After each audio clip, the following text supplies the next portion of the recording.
Beautiful morning, November the 7th, 2020, and I'm climbing up Ben Nevis at the moment with Nick Gardner, and Nick is here. Hello, good morning. And Nick is 80 years old, and he took on the challenge to climb every Munro in Scotland in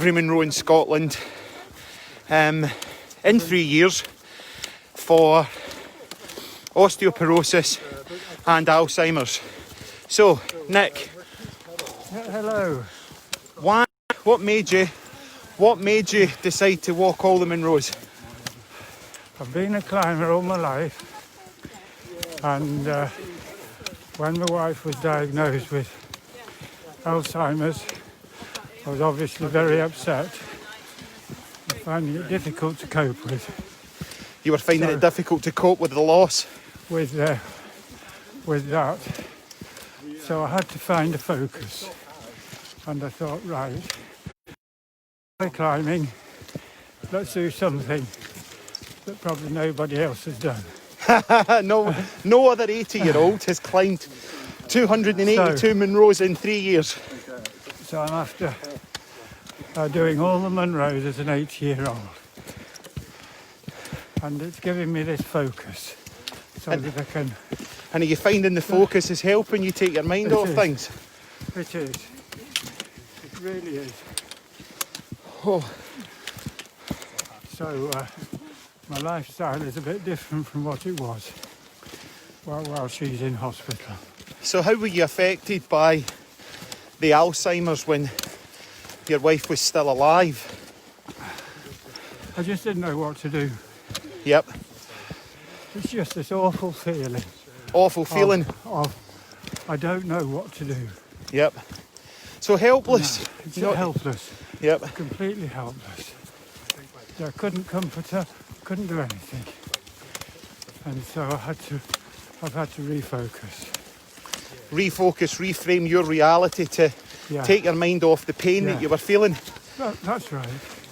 And I've spoke to you quite a bit, so I'm building up quite a friendship with you. And what is it that you miss the most about Janet? What is it The closeness.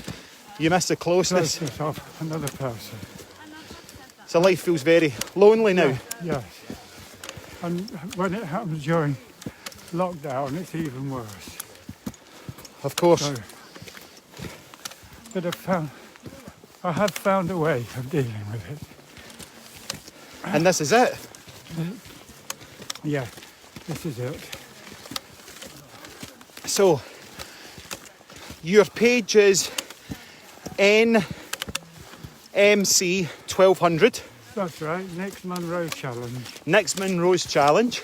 Yes, and 1200 is the number of days I've given myself to do it.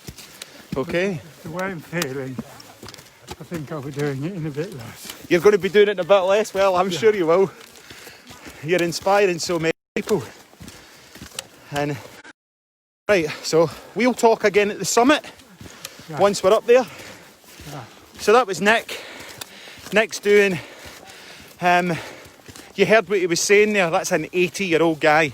It's an 80-year-old guy. He was faced with a challenge, the loss of his wife, feelings of misery, feelings of helplessness, feelings of loneliness. You heard that from him, and he had to find a focus. He had to reframe his narrative, he had to reframe his current position in order for him to cope and manage his reality. Now, that's an 80-year-old guy that's still reframing. And you know what? That brings a wee story to my mind about my grandfather.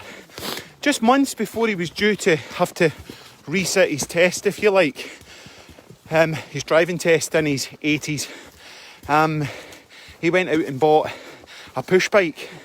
And I remember thinking at Lanark Market, he used to go to Lanark Market, Lanark Auction Market quite a bit. And I thought, what have you bought a push bike for? And you know what he answered me? In case they don't give me my licence. Now that was a man that was probably in his 80s as well. Now, I work with people day in, day out, in their 20s, in their 30s, and they can post their spiritual posts and their wee quotes, and they're sitting there in universal credits, nasal gazing, and going round and round in circles. You've heard a very short snippet from an 80-year-old man.